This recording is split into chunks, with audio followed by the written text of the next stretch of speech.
이 요엘서는 두 가지가 나와. 하나는 메뚜기, 하나는 성령. 바로 메뚜기 때가 와서 한 번 훑고 또 훑고 이래가지고는 완전히 황폐해질 것이다. 그런 다음에 성령의 바람이 불어. 성령께서 몰려오면 우리가 너무너무 잘 알고 있는 사도행전 2장 17절 하나님 말씀이 바로 요엘의 말씀이에요. 마지막 때가 되면 하나님께서 물붓듯이 부을 것인데 너의 자녀들은 예언하고 젊은이는 환상을 보고 늙은이는 꿈을 꾸게 될 것이다. 그러니까 코로나라는 것이 밀고 가는 거야. 그러니까 한국 교회뿐이 아니라 전 세계 교회가 쑥대밭이 돼요. 교회뿐 아니라 자영업자들이 쑥대밭이 돼요. 어제도 잠깐 나가보니까 임대 이렇게 붙여놓은 데가 참 얼마나 힘들었을까. 저분들이 마지막까지 견뎌보려고 얼마나 힘들었을까. 그게 우리 사전의 말씀처럼 팥중이가 남긴 것을 메뚜기가 와서 남긴 것을 먹고 남긴 너치가 먹고 그 다음에 황충이 먹고 그러니까 마지막까지 견디고 자기 부모 찾아가지고 아버지 조금만 도와주세요.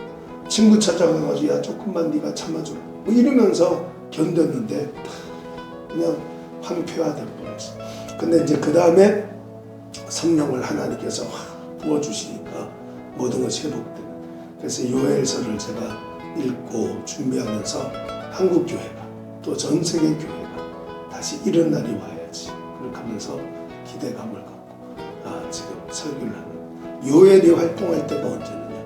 우리가 대선지자, 소선지자 이렇게 나누는데 대선지자는 위대하니까 대선지자, 소선지자는 그냥 별로 활동을 못했으니까 개척교회 목사니까 소선지자 이렇게 한 게 아니라 대선지자 또 대선지서 이렇게 말할 때는 이사야, 그 다음에는 에스겔, 예레미야 이런 사람들을 두고 말해요. 그거는 다른 건 없어요. 분량이 많다는 거. 이사야 책이 66권이잖아요. 분량이 많잖아요. 예레미야 마찬가지, 에스겔 마찬가지. 분량이 많기 때문에 대선지서 이렇게 말해요. 요엘 3장까지밖에 없어요. 작잖아요. 그래서 소선지서라고 그래요. 이 소선지서 이렇게 작은 선지서 예언서를 쓴 사람들이 12명인데 그 12명 중에 제일 먼저 활동했던 사람이 남유다의 요엘이 오늘 이 사람. 그래서 거기 써 있죠. 요엘이라는 이름은 뜻은 여호와는 하나님이시다. 여호와는 누구의 하나님이시냐 이런 뜻이에요. 그러니까 이 요엘이 활동할 때가 그럼 언제냐. 이 사람이 도대체 이 하나님 말씀을 설교할 때 외칠 때 이때가 언제냐. 지금도 몰라요. 아무도 몰라요. 전 세계 어떤 학자도 몰라요. 연구가 안 돼요. 그러니까 여러 사료를 통해서 이 요엘에 대해서 말씀을 하고 있는데 이 사람이 활동했을 때가 언젠가 하는 것을 몰라요. 추측만 해요. 추측. 그냥 극단적이에요. 하나는 남유다가 멸망당하기 전, 또 하나는 남유다가 포로에서 돌아온 다음에 이거예요. 그러니까 그 스룹바벨이라는 사람이 이스라엘 백성들을 이끌고 고향으로 고국으로 돌아와요. 그리고는 그 다음에 또 느헤미야라든가 이런 사람들이 막 돌아와요. 3차 포로에 끌려갔는데 3차 귀환을 통해서 이제 회복이 돼요. 완전히 메뚜기 때가 와서 황폐화시켰는데 성령의 바람이 불어서 이스라엘이 다시 회복이 되는데 이게 언젠가를 몰라요. 그래서 두 가지 측면에서 다 봐야 돼요. 성경 해석하는 데 있어서는 이게 쉽지가 않아요. 그래서 하나는 유다의 멸망을 앞두고 예언했을 것이다. 그 다음에 또 하나는 느헤미야 2장 17절 하나님 말씀 보면 느헤미야가 이스라엘 백성들한테 너희들 지금 바벨론 포로에서 돌아왔잖아. 그렇게 사업을 하다가 예를 들어서 떡볶이집을 하다가 아니면 무슨 곱창집을 하다가 이 코로나 때문에 완전히 힘이 들어서 문을 닫아버렸어. 그래 이제 더 이상 일어설 수가 없었는데 어떻게 해서 코로나는 이제 정말 위드 코리아. 그래서 코로나가 있든지 말든지 이제는 우리는 우리의 삶을 산다. 그래가지고는 다시 여기저기 돈을 모아서 개업을 하는 거예요. 그래서 정말 이제는 꿈만 같이 다시는 일어설 수 없었을 것 같은데 다시 일어났어요. 그래서 개업을 시작했어요. 근데 함께 일하는 부인이 동창회 갔다 오겠다.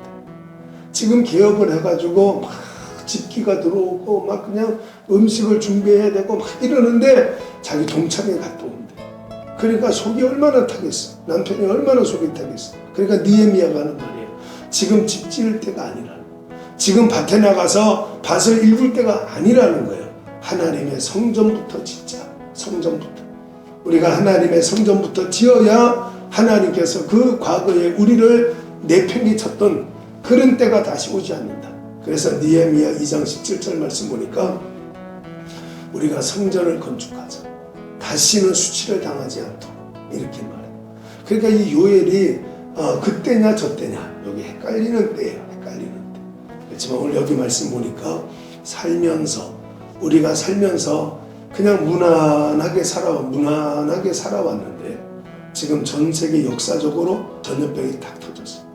그러면 하나님의 역사 속에서 이런 일이 팍 터졌으면 이게 뭔가 하나님의 사인인가? 하나님의 계신가? 이걸 한번 들어보라. 생각 한번 해봐라.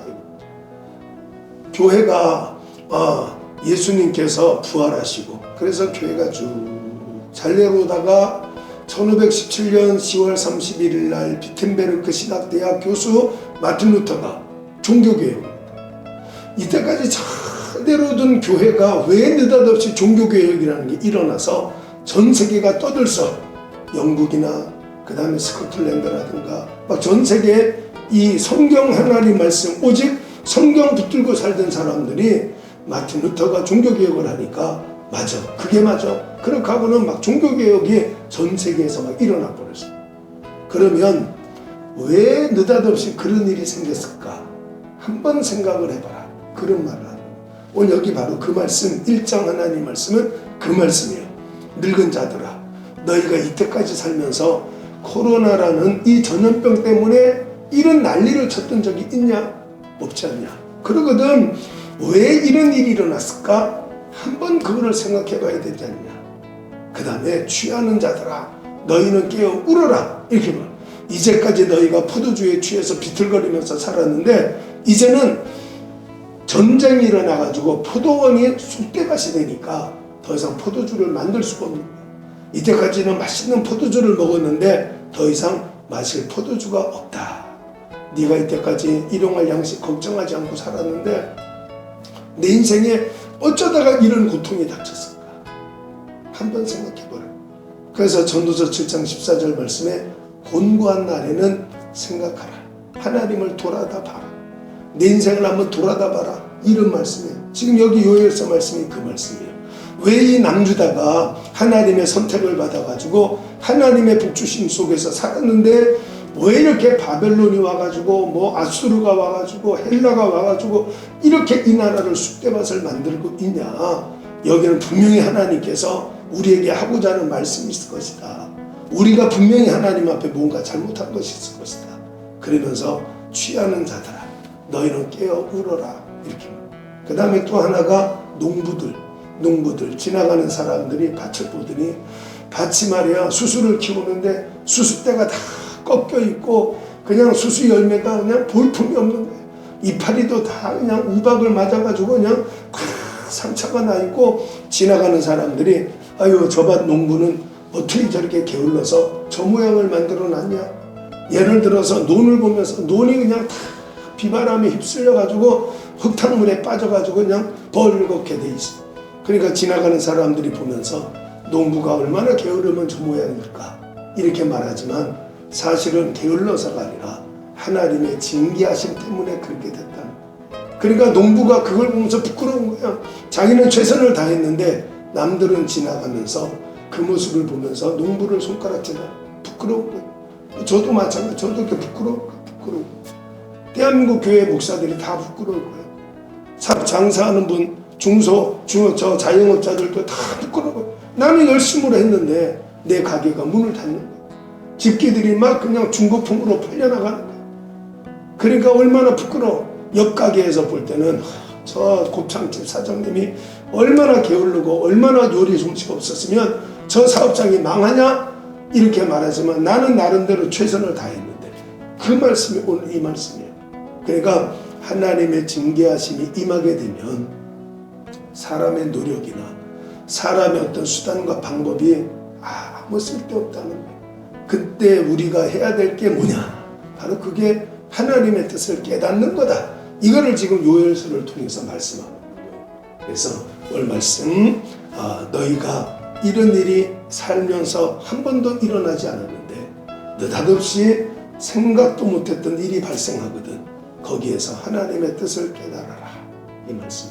오늘도 우리 그렇게 생각하면 좋겠어요.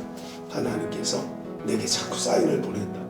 불어오는 바람 속에서도 하나님 말씀하고 싶어 하신다고. 하나님의 세미한 음성을 듣고 하나님의 선한 뜻에 순종해 생활하시는 여러분 되기를 예수님의 이름으로 축복합니다. 아멘.